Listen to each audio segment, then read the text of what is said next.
Shalom Bapak Ibu yang dikasihi oleh Tuhan. Apa kabar? Saya percaya semuanya dalam keadaan sehat dan dalam keadaan yang diberkati oleh Tuhan. Haleluya, haleluya. Sebelum kita memulai ibadah ini, sebelum kita memuji menyembah Tuhan dan mendengarkan kebenaran firman Tuhan, mari kita siapkan hati dan pikiran kita. Kita berdoa. Bapa di surga, terima kasih kami mengucap syukur Bapa atas pertolongan dan perlindungan Tuhan. Kami boleh sehat, kami boleh baik-baik saja. Terima kasih ya Abang, Engkau sungguh sangat baik bagi kami. Bapa, sebelum kami lebih lanjut menaikkan pujian penyembahan kami, sebelum kami mendengarkan kebenaran firman Tuhan, Bapa mohon ampunan belas kasihan-Mu bagi setiap kami. Sucikan dan layakkan setiap kami ya Abah, untuk menaikkan pujian penyembahan kami kepadamu. Dan layakkan setiap kami Tuhan, untuk mendengarkan kebenaran firman-Mu. Ya Abah, kami berdoa buat hamba-Mu yang akan menyampaikan kebenaran firman-Mu, Bapak Pendeta Insinyur Niko Nyotora Harjo. Biarlah pengurapan yang daripada Tuhan tercurah buat hamba-Mu. Engkau yang mengurapi mulut bibir hamba-Mu ya Abah. Biar setiap perkataan firman yang seperti perkataan yang disampaikan adalah perkataan firman Tuhan, yang menguatkan dan meneguhkan setiap kami. Walau di tengah-tengah COVID-19 seperti ini, Bapak, kami tetap berpegang teguh dan pengharapan kepada Engkau ya Abah. Terima kasih Tuhan, terima kasih ya Abah, terima kasih Tuhan. Urapi worship leader, singer, pemusik, bahkan setiap peralatan yang akan kami pakai dalam mendukung ibadah ini ya Abah. Terima kasih Bapak, terima kasih. Kami juga berdoa untuk seluruh jemaat, seluruh jemaat-Mu yang mendengarkan ibadah ini ya Abah. Biarlah pengurapan-Mu turun Bapak. Engkau memberkati setiap ibadah-ibadah dari setiap keluarga. Engkau memberkati mereka ya Tuhan. Biar dalam pendengaran akan kebenaran firman Tuhan, mereka semakin dikuatkan, mereka semakin boleh bersemangat ya Bapa. Mereka senantiasa berpengharapan teguh hanya kepadamu ya Tuhan. Berkati seluruh anak-anak-Mu ya Abah. Terima kasih Bapa, terima kasih.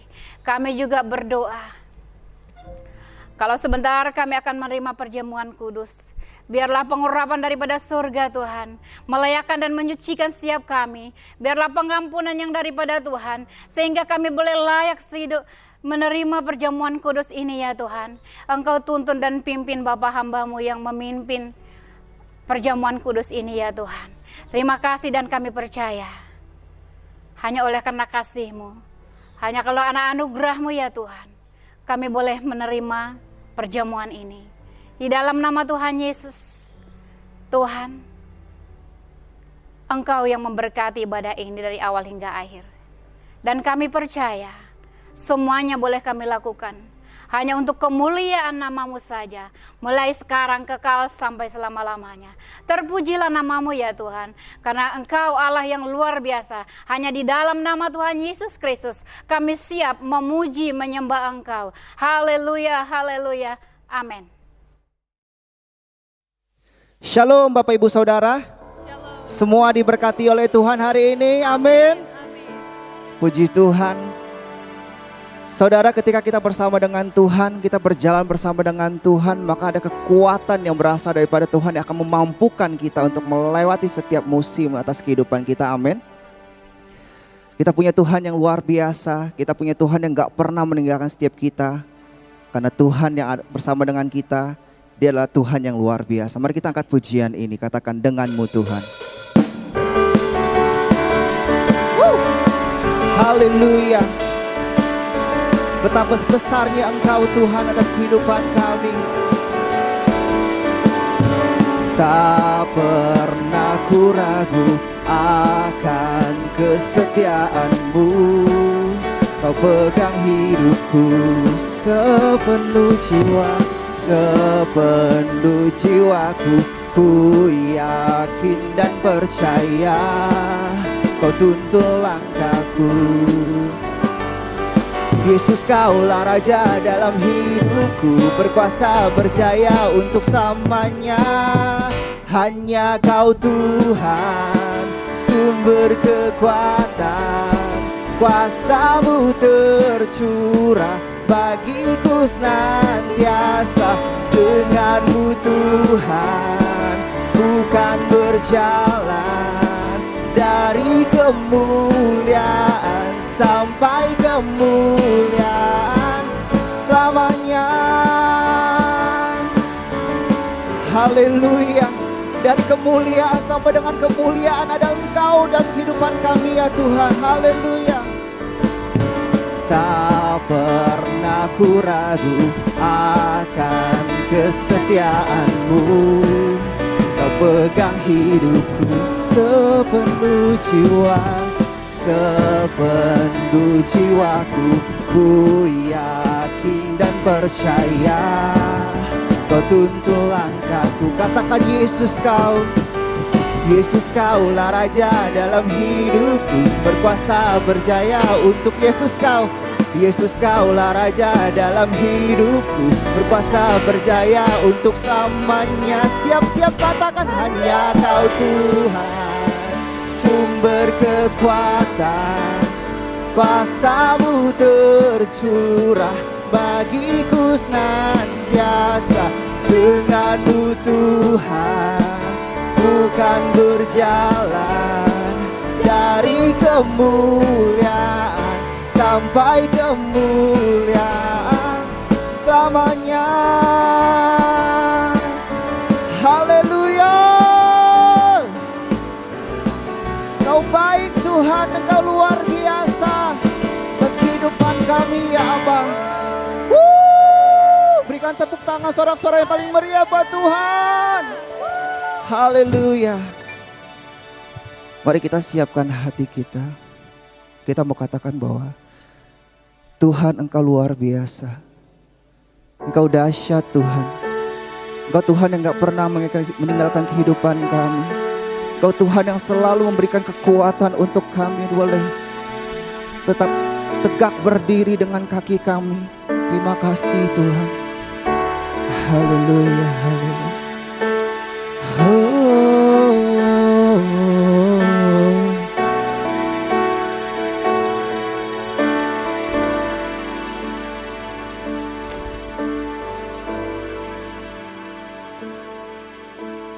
Engkaulah kekuatanku,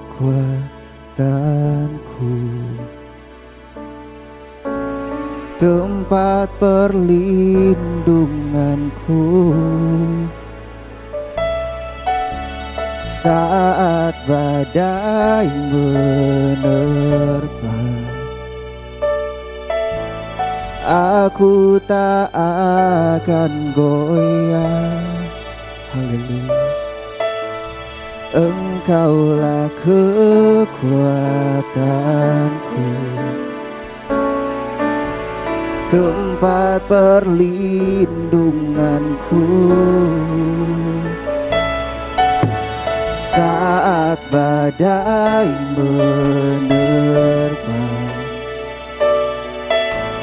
Aku tak akan goyah.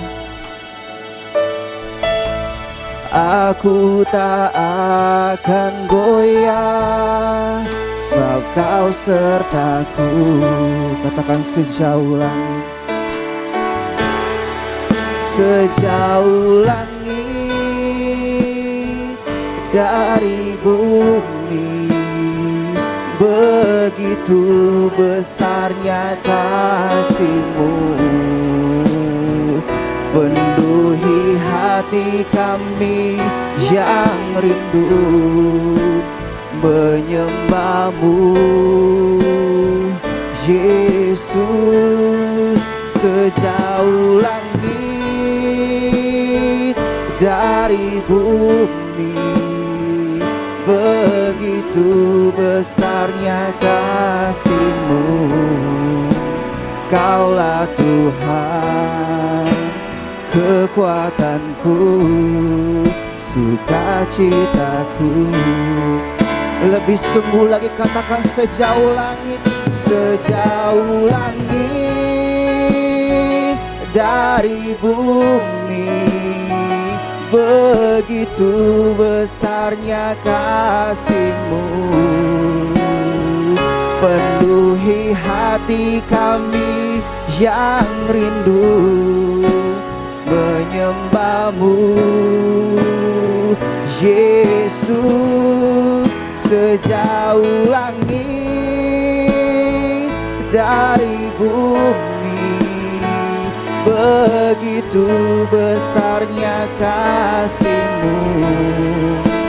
Kaulah Tuhan, kekuatanku, sukacitaku.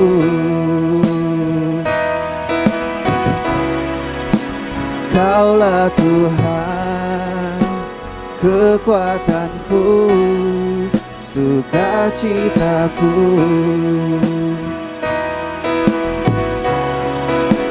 Kaulah Tuhan, kekuatanku, sukacitaku. Mari kita sembah Tuhan kita yang luar biasa. Sembah Dia, haleluya. Engkau kekuatan kami ya Tuhan, haleluya. Kami mau terus bersama dengan-Mu, haleluya Tuhan. Perlukan Tuhan alam hidupku, dalam hidupku, Yesus. Penuhi hidupku, penuhi hidupku Tuhan.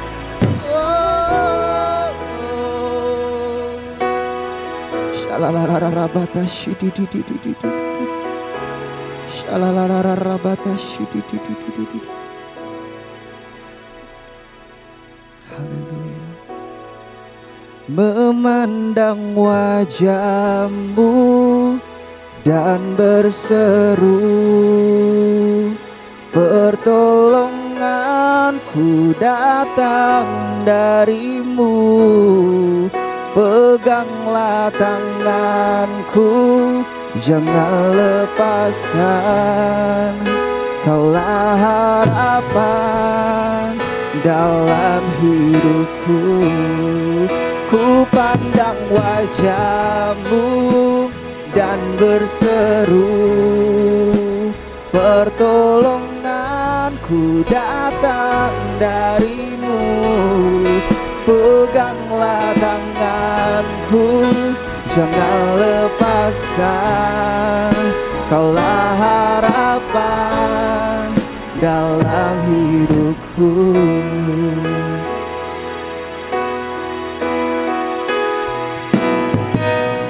Bukan dengan kekuatanku ku dapat jalani hidupku, tanpa Tuhan yang di sampingku. Ku tak mampu sendiri, Engkaulah kuatku yang menopangku. Ku pandang wajah-Mu dan berseru, pertolonganku datang dari-Mu. Peganglah tanganku, jangan lepaskan. Kaulah harapan dalam hidupku. Ku pandang wajah-Mu Tuhan, haleluya. Oh, pertolongan kami berasal daripada Engkau ya Tuhan. Terima kasih untuk segala kebaikan-Mu, segala apapun yang Kau lakukan dalam kehidupan kami ya Tuhan. Kaulah harapan dalam hidupku. Kaulah harapan dalam hidupku. Kaulah harapan dalam hidupku.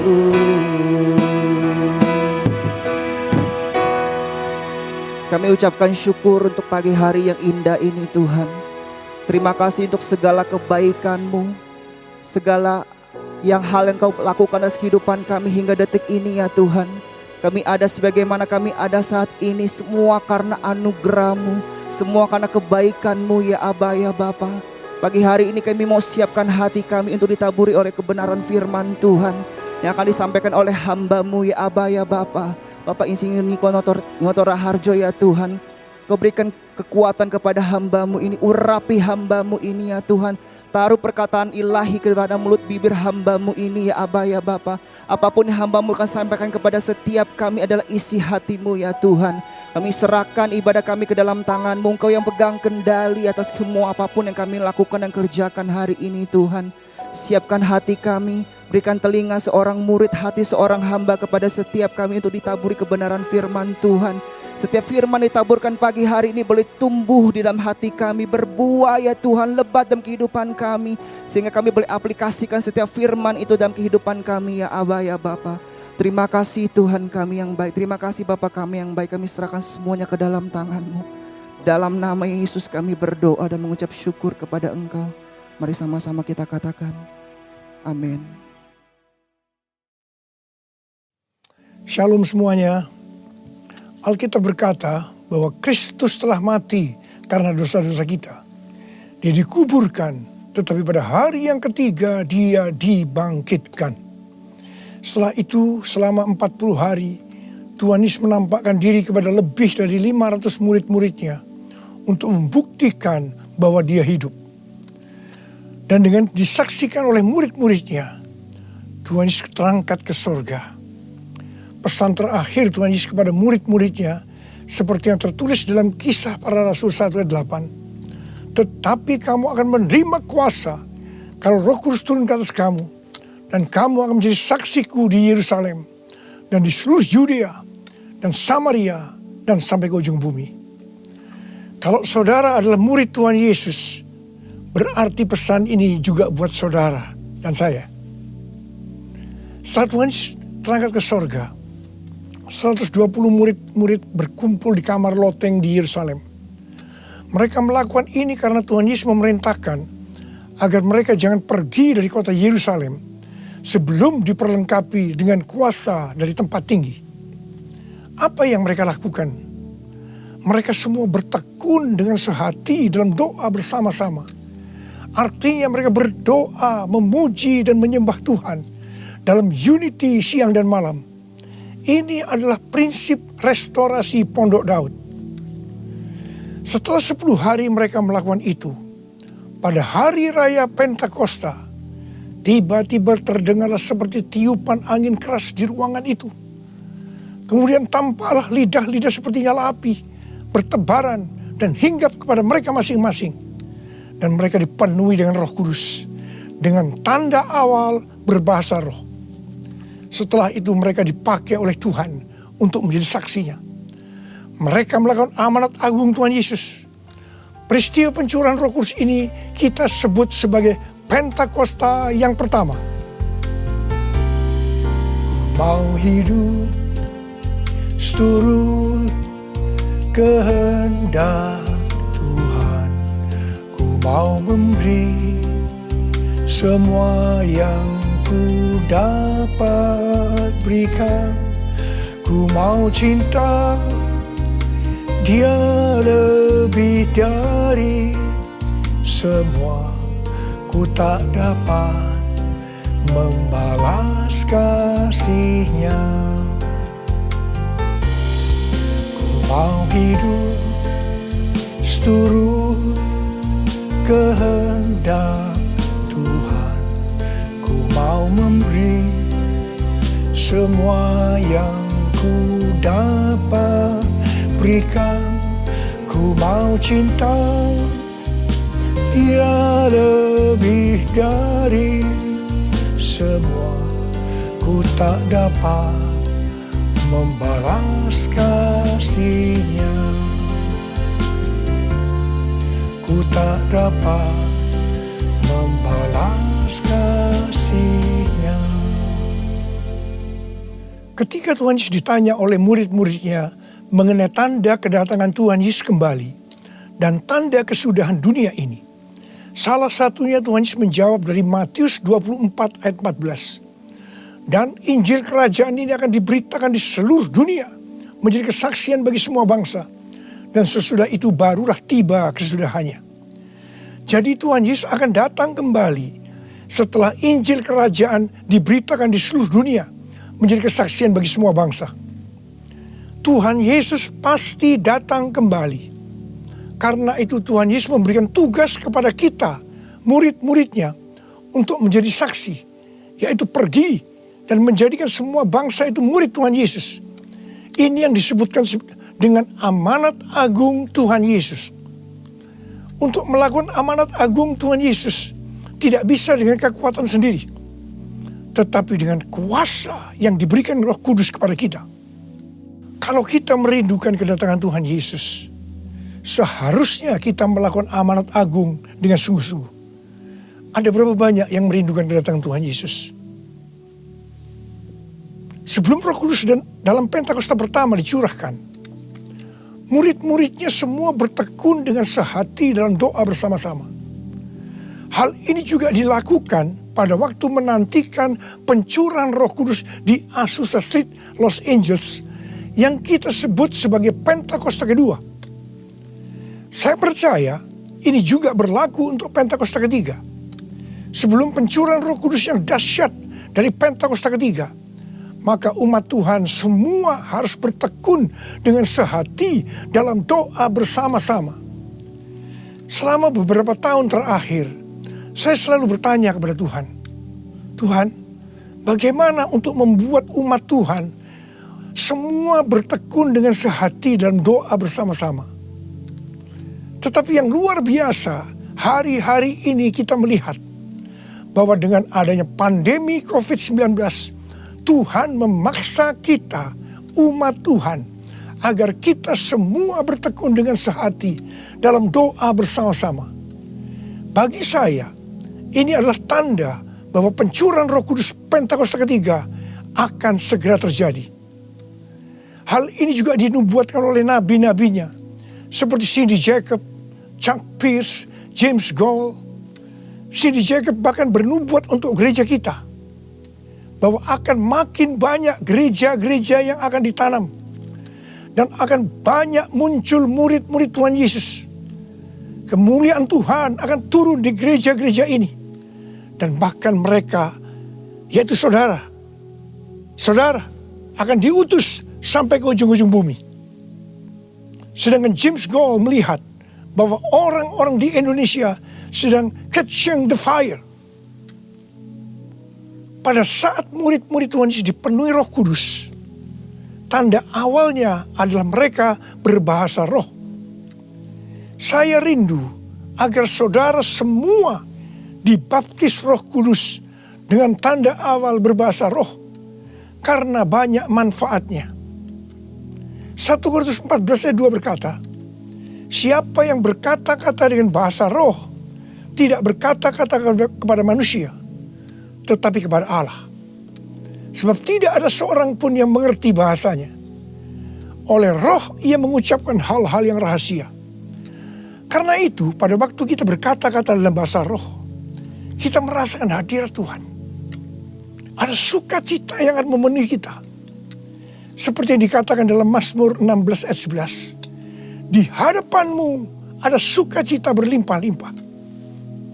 Di tengah-tengah pandemi ini, kita perlu mengalami sukacita yang berlimpah-limpah untuk melawan ketakutan, kekhawatiran, kepanikan. 1 Korintus 14 ayat 4 berkata, siapa yang berkata-kata dengan bahasa roh, ia membangun dirinya sendiri. Artinya, manusia roh kita yang akan dibangun. 1 Korintus 14 ayat 14 dan 15 berkata, jika aku berdoa dengan bahasa roh, maka rohkulah yang berdoa, tetapi akal budiku tidak turut berdoa. Jadi, apakah yang harus kubuat? Aku akan berdoa dengan rohku, tetapi aku akan berdoa juga dengan akal budiku. Aku akan menyanyi dan memuji dengan rohku, tetapi aku akan bernyanyi dan memuji juga dengan akal budiku. Manusia itu terdiri dari roh, jiwa, dan tubuh. Semuanya itu harus bisa memuji Tuhan. Kita memuji Tuhan dengan tubuh kita, dengan cara bertepuk tangan, mengangkat tangan, melompat, menari, dan lain-lain. Dan kita memuji Tuhan dengan akal budi kita, jiwa kita, kalau kita menggunakan bahasa yang kita mengerti. Contoh bahasa Indonesia, bahasa Inggris, Mandarin, dan lain-lain. Dan roh kita akan berdoa, memuji, dan menyembah kalau kita berbahasa roh. Kalau kita berkata-kata dalam bahasa roh, kita akan bisa berdoa, memuji, dan menyembah lebih lama dibandingkan kalau kita menggunakan bahasa yang kita mengerti. Karena itu, sekali lagi saya merindukan agar semua saudara bisa berbahasa roh. Katakan amin. Apa yang terjadi setelah murid-murid dipenuhi dengan Roh Kudus sehingga membuat banyak orang bertobat? Hal yang pertama, Petrus berkhotbah sekitar 5 menit. Dan sekitar 3.000 orang bertobat dan dibaptis. Petrus berkhotbah dengan kuasa Roh Kudus. Menurut data dari PBB, pada zaman itu populasi dunia sekitar 300 juta orang. Sekarang penduduk dunia sekitar 7,8 miliar. Sehingga 3.000 orang waktu itu setara dengan sekitar 78.000 orang saat ini. Kita harus percaya bahwa sekali berkhotbah 78.000 orang bertobat dan dibaptis. Dengan berkhotbah secara online, hal ini lebih mungkin terjadi. Hal yang kedua yang terjadi setelah murid-murid dipenuhi dengan Roh Kudus sehingga membuat banyak orang bertobat, yaitu terjadinya tanda-tanda dan mujizat, sign and wonders. Para rasul dipakai oleh Tuhan untuk mengadakan tanda-tanda dan mujizat. Petrus dan Yohanes menyembuhkan orang lumpuh sejak lahir. Bayangan Petrus saja bisa menyembuhkan orang. Sapu tangan atau kain yang pernah dipakai oleh Paulus, jika diletakkan pada orang sakit atau orang yang dirasuk setan, maka orang itu akan sembuh. Tuhan Yesus berkata dalam Markus 16 ayat 15 sampai dengan 18, bahwa kalau kita pergi untuk memberitakan Injil, maka tanda-tanda dan mujizat, sign and wonder akan menyertai kita. Sejak tahun 2006, saya diperintahkan Tuhan untuk mengadakan kebaktian kesembuhan ilahi. Selama 14 tahun, saya sudah mengadakan 318 kali kebaktian kesembuhan ilahi. Setiap kali saya berkhotbah, pasti saya memberitakan Injil.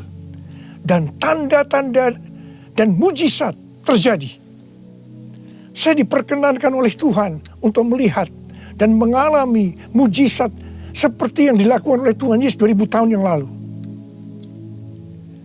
Pada waktu acara lawatan Roh Kudus Pulihkan Indonesiaku tanggal 29 Mei yang lalu, Cindy Jacob bernubuat bahwa Indonesia akan menjadi sangat penting dalam sejarah kekristenan. Mujizat-mujizat seperti orang buta melihat, orang tuli mendengar akan merupakan hal yang biasa yang akan terjadi di gereja-gereja lokal. Wow, orang-orang muda akan mendapatkan jubah mujizat. Ini adalah Pentakosta yang ketiga. Haleluya. Hal yang ketiga yang terjadi setelah murid-murid dipenuhi dengan Roh Kudus sehingga membuat banyak orang bertobat, yaitu cara hidup jemaat berubah. Yang pertama, mereka bertekun dalam pengajaran rasul-rasul dan dalam persekutuan. Ini bisa diartikan mereka suka membaca Alkitab. Judul Mazmur 119 yang merupakan pasal dengan ayat terpanjang dalam Alkitab adalah bahagianya orang yang hidup menurut firman Tuhan. Jadi orang yang hidup sesuai dengan firman Tuhan itu akan berbahagia. Dalam pandemi COVID-19 kita harus banyak membaca, merenungkan dan melakukan firman Tuhan agar supaya kita berbahagia. Sehingga kita bisa mengatasi segala dampak yang buruk akibat pandemi COVID-19. Mazmur 119 ayat 105 berkata, firman-Mu itu pelita bagi kakiku dan terang bagi jalanku. Firman-Mu pelita bagi kakiku, terang bagi jalanku. Firman-Mu pelita bagi kakiku, terang bagi jalanku. Waktu ku bimbang dan hilang jalanku, tetaplah Kau di sisiku. Dan takkan ku takut asal Kau di dekatku, besertaku selamanya.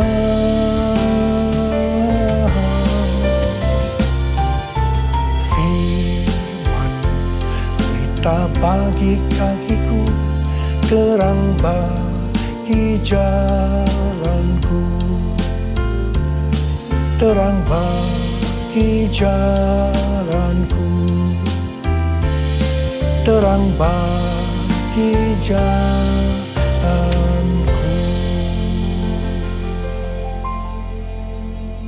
Tuhan memberikan tema tahun 2020 adalah tahun dimensi yang baru. Kita tidak pernah menyangka bahwa tahun dimensi yang baru adalah seperti sekarang ini. Di mana dengan adanya pandemi COVID-19, kita sekarang memasuki new normal.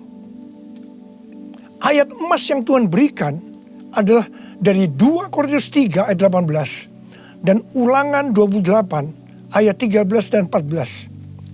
Melalui 2 ayat emas ini, Tuhan berkata bahwa kalau kita makin serupa dengan gambar Yesus, yang berarti kemuliaan Dia di dalam kita semakin besar, maka berkat secara jasmani yang akan kita terima akan semakin besar.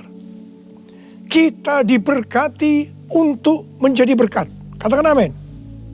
Engkau diangkat menjadi kepala dan bukan ekor. Engkau akan tetap naik dan bukan turun. Wow. Tanggal 1 Januari 2020, saya digerakkan oleh Roh Kudus untuk berkata bahwa memasuki tahun 2020 dalam bekerja mencari nafkah tidak bisa dengan cara yang lama, tetapi harus menuruti firman Tuhan, tuntunan Tuhan. Ternyata hal-hal ini yang sedang terjadi. Kita sedang memasuki resesi ekonomi secara global. Cara-cara yang lama dalam bekerja sudah tidak bisa dipakai lagi. Kita harus bekerja menurut tuntunan firman Tuhan. Kita harus peka terhadap suara Tuhan. Untuk itu kita harus menjadi serupa, makin menjadi serupa dengan gambarnya. Orang yang menjadi serupa dengan gambarnya itu adalah murid Tuhan Yesus. Dengan goncangan ekonomi global yang sedang terjadi saat ini, banyak dari generasi milenial dan generasi Z harus menghadapi kenyataan bahwa betapa rapuhnya budaya mereka dan kehidupan yang dibangun di atasnya. Padahal selama ini mereka begitu percaya diri dan bahkan sombong.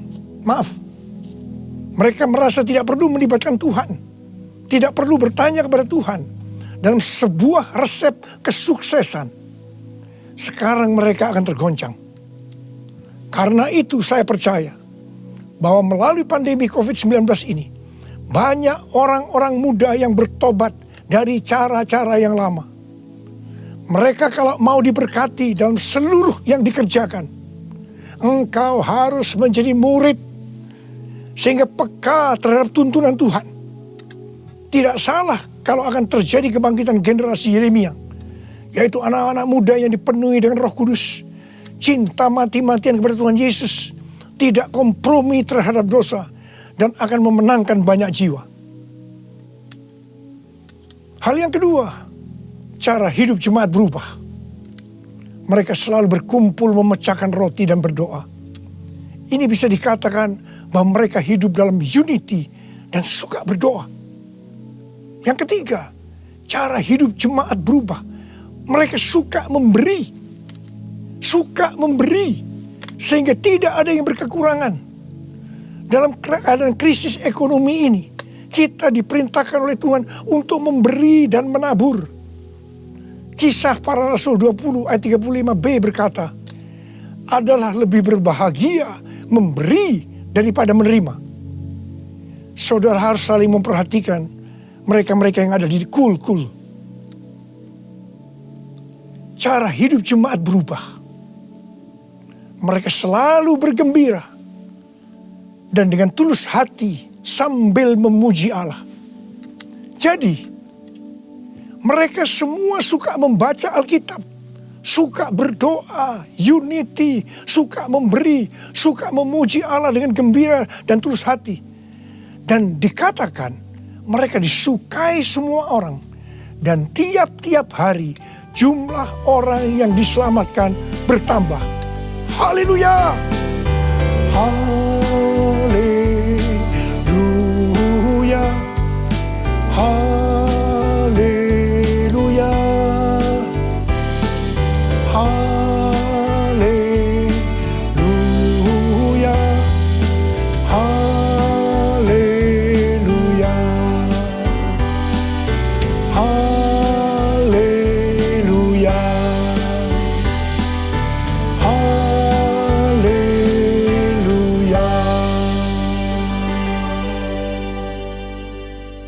Kemudian, apa yang terjadi setelah itu? Goncangan terjadi. Aniaya yang hebat terjadi kepada orang-orang percaya di Yerusalem. Selain rasul-rasul, mereka semua harus lari ke seluruh daerah Yudea dan Samaria. Dan pada akhirnya ke ujung bumi. Mereka selama ini berada di zona nyaman di Yerusalem. Mereka biasa berkumpul dalam unity, membaca Alkitab, berdoa, dan memuji bersama-sama dengan sukacita, suka memberi, sehingga tidak ada yang berkekurangan. Mereka berpikir menjadi orang Kristen hanya seperti itu. Mereka lupa bahwa mereka harus pergi menginjil. Caranya bagaimana? Aniaya diizinkan oleh Tuhan. Saya percaya melalui goncangan pandemi COVID-19 ini, kita umat Tuhan yang selama ini ada di zona nyaman, juga akan dipaksa untuk melakukan amanat agung Tuhan Yesus, yaitu pergi menjadikan semua bangsa murid Tuhan Yesus. Katakan amin. Selain goncangan, juga terjadi perubahan paradigma dalam pelayanan.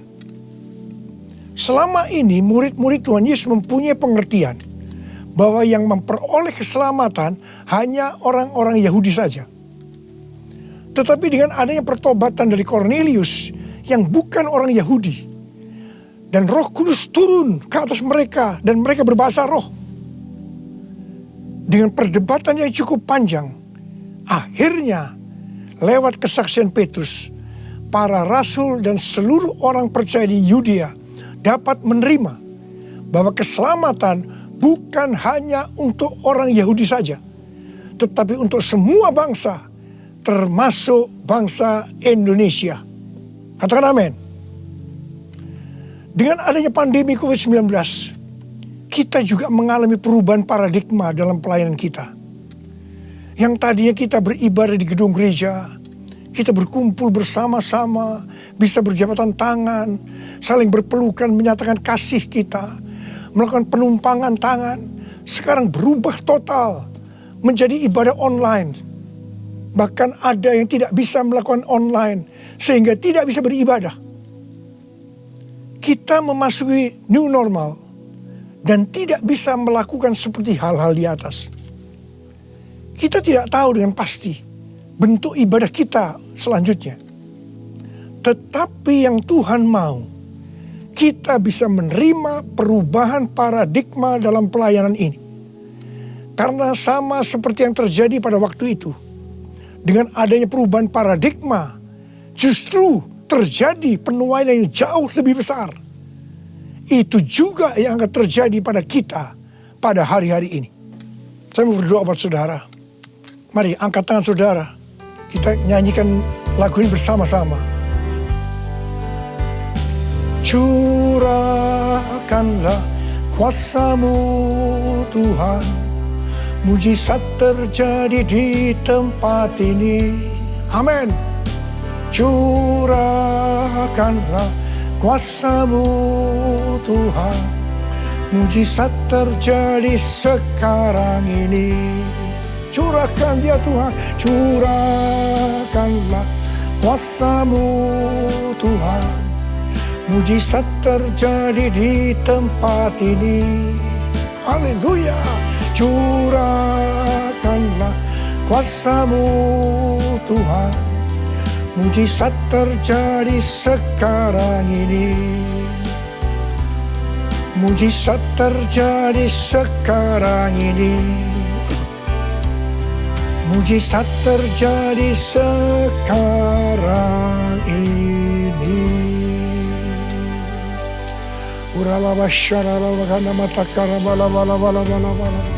Mari kita berbahasa roh. Kita berbahasa roh saat.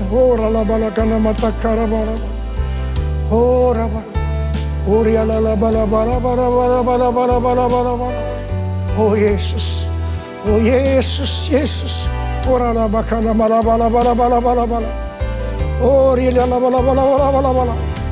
Mujizat terjadi di tempat ini sekarang ini. Jamah anak-anak-Mu ya Tuhan. Mereka yang sakit disembuhkan oleh Tuhan. Yang terdampak oleh krisis ekonomi dipulihkan oleh Tuhan. Terima berkat Tuhan. Mujizat terjadi dalam hidupmu saat ini. Sembuh dalam nama Yesus. Sembuh dalam nama Yesus. Engkau akan dicukupkan, malah berkelimpahan di dalam segala hal. Terima.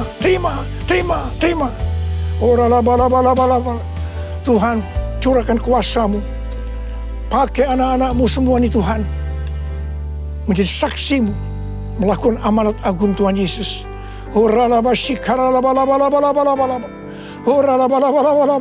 Tuhan terima kasih. Perlindungan-Mu di masa pandemi ini buat anak-anak-Mu. Engkau mengasihi anak-anak-Mu semua. Kamu berdoa buat mereka. Kamu berdoa. Curahkan damai sejahtera-Mu pada mereka ya Tuhan.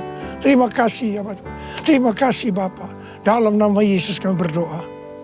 Bersama-sama katakan amin. Mari saudara, kita akan masuk dalam perjamuan kudus. Kita akan mengingat ayat ini. Sebab setiap kali kamu makan roti ini dan minum cawan ini, kamu memberitakan kematian Tuhan sampai Ia datang. Perjamuan kudus adalah perjamuan Tuhan Yesus sendiri. Setiap kali kita masuk dalam perjamuan kudus, Tuhan Yesus selalu berkata, biarlah ini menjadi peringatan akan daku. Karena itu mari, arahkan hati saudara kepada kebaikan Tuhan. Kita akan mengingat kebaikan Tuhan. Mari, tundukkan kepala.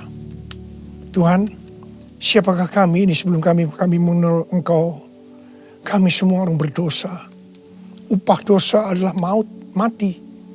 Tapi Engkau yang tidak berdosa telah dijadikan dosa oleh karena kami. Engkau harus turun dari surga mulia, mati kami dengan penderitaan yang luar biasa.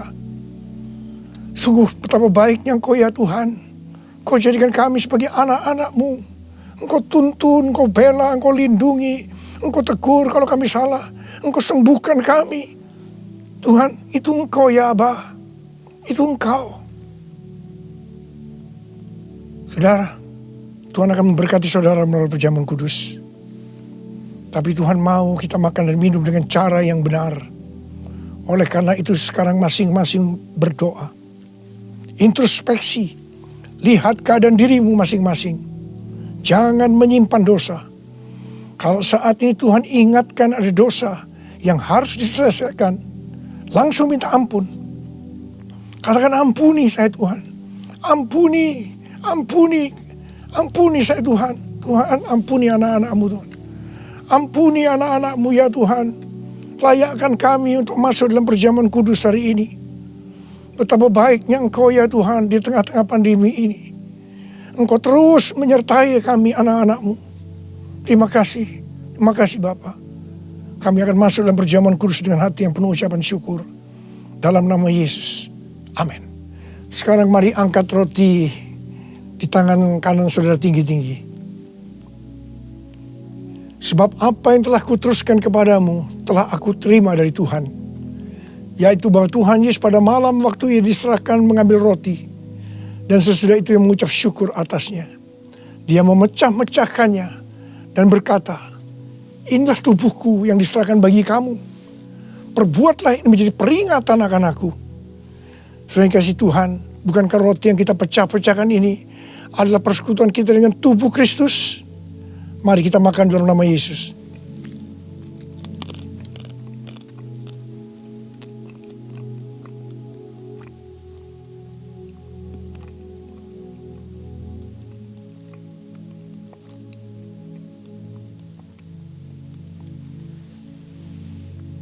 Sekarang angkat cawan di tangan kanan saudara tinggi-tinggi. Demikian juga ia mengambil cawan sesudah makan lalu berkata, cawan ini adalah perjanjian baru yang dimeteraikan oleh darahku. Perbuatlah ini setiap kali kamu meminumnya menjadi peringatan akan aku. Sudah dikasih Tuhan, bukankah cawan pengucapan syukur yang atasnya kita ucapkan syukur adalah persekutuan kita dengan darah Yesus? Mari kita minum dalam nama Yesus.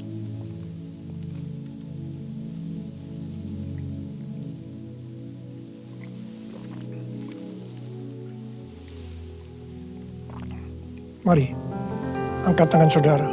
Ucapan syukur. Dengan suara, jangan diam. Tuhan, kami terima kasih ya Tuhan. Kami bersyukur ya Tuhan, terima kasih. Terima kasih ya Tuhan. Kami bersyukur buat kebaikan Tuhan. Kami bersyukur buat kebaikan Tuhan. Oh, terima kasih. Terima kasih Yesusku, terima kasih Yesusku. Puji syukur hanya bagi Tuhanku. Terima kasih Yesusku, terima kasih Yesusku. Puji syukur hanya bagi Tuhanku. Puji syukur hanya bagi Tuhanku. Puji syukur hanya bagi Tuhanku.